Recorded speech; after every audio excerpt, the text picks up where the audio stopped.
ஃபேஸ்புக்ல இன்ஸ்டாகிராம்ல கொஞ்சம் வீடியோ ஓடிச்சு. அது ஃபுல்லா அவர் தான் பேசினாரு. ஏதோ ஆண்கள் வந்து ரொம்ப புகழ்ந்து பேசுற மாதிரி இருந்தது. அவர் பேசுறது பார்த்து இல்ல அது புகழ்ந்து பேசல, அது இருக்கிற உண்மையை சொன்னாரு. அதை பத்தி ஆனா இந்த படமே வந்து பேஸே அதுலதான் உருவாச்சு. ஏன்னா நிறைய பெண்ணியம் பேசணும், அது எல்லாமே ஒரு பக்கம் இருந்தாலும் கூட இன்னொரு பக்கம் ஆண்களுக்குன்னு சில பிரச்சனைகள் இருக்கு.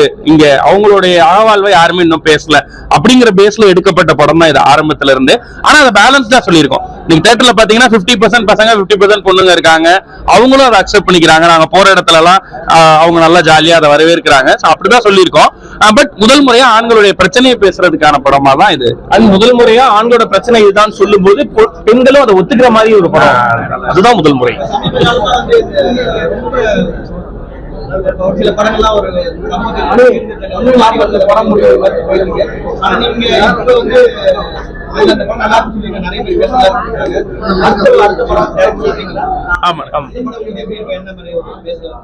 ஆனா இப்ப எழுதிட்டு இருக்கீங்கன்னா 3 கதை பேரலா எழுதிட்டு இருக்கு. எது அடுத்த படம் எப்படி இருக்குன்னு கேக்குறேன். என்ன மாதிரியான படம்? இதே மாதிரி ஜாலியா இருக்கும். அதுல மட்டும் ஒரு சட்டத்துல சாதகமா இல்ல படத்தின் மூலமா இந்த கருத்துக்கள்லாம் வெளியிட்டதுனால சட்டத்துல யாருன்னா திருத்தங்கள் இல்ல நாங்க சட்டத்துல மாற்றம் ஏற்படணும் அப்படின்னு நினைச்சு இந்த படத்தை எடுக்கல. ஆனா இல்லன்னு ஆண் பெண்ணுக்கு நடுவுல சமநிலை வந்துருச்சுனாவே அந்த சட்டமே தேவையில்லைன்னு போயிருன்றதுதான் நாங்க இந்த படத்துல சொன்னது. அங்க டைவர்ஸ் கேஸ்ன்னு சொல்லி கோர்ட் ரூம்ல தான் இருப்பாங்க. 2 பேருமே டைவர்ஸ் வேணாம்னு சொல்லிட்டு வெளில வந்தோம். எந்த சட்டமும் அவங்களுக்கு நடுவுல வரப்போறது இல்ல. 2 பேரும் சேர்ந்து வாழலாம்னு முடிவு பண்ணிட்டாங்கன்னா அங்க சட்டமே தேவையில்லையே. ஒத்துமையா இருந்தா போதுன்றதுலயே முடிச்சிருது இல்ல. சட்ட திருத்தம்ன்ற அளவு நம்ம பேசல.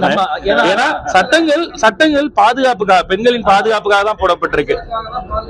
அவங்களுடைய பாதுகாப்பு தான் சட்டம் போடப்பட்டிருக்கு. ஆனா அதுல இந்த பக்கம் விக்டிமைஸ் பண்ணப்படுறாங்க சில நேரத்துல ஆண்கள், சில நேரத்துல அப்படிங்கிற கேஸ மட்டும் தான் நம்ம பேசியிருக்கோம். நீங்க கேட்ட அளவு சீரியஸா அப்படி இல்ல, அவ்வளவு டீப்பா நம்ம சீரியஸா விக்டிமாக்கப்படுறாங்க அப்படிங்கிறாங்க. ஒரு காலத்துல வந்து தமிழ் சினிமா வந்து கதை கலக்கிற மக்களா இருக்கும், மாஸ் ஹீரோவா இருக்கும். அதெல்லாம் போய் ஹீரோக்கெல்லாம் சக்சஸ்ஃபுல்லா கொண்டு வராங்க. ரொம்ப ஆரோக்கியமான விஷயம். ரொம்ப ஆரோக்கியமான விஷயம் தான். இல்ல இப்ப மாஸ் படங்கள் வந்தாலும் அதுவும் ஓடுது. எப்படி பார்த்தாலும் அவங்களோட ரசிப்பு தன்மையை பொறுத்து தான் படம் எவ்வளவு தூரம் ஜெயிக்குது, வெற்றி பெறுது அப்படிங்கிற ரசிகர்கள் வந்து ஒரு பரிணாம வளர்ச்சி. ஆமா, ஆனா எப்பயுமே நல்ல கண்டென்ட்டை கொண்டாடி இருக்கோம் நம்ம. இப்போ உண்மையில நீங்க சொல்ற மாதிரி அடுத்த செட் ஹீரோஸ் வர்றதுக்கு இது சரியான டைம்ங்கிற மாதிரியான அறிகுறியை தொடர்ந்து காட்டுறாங்க.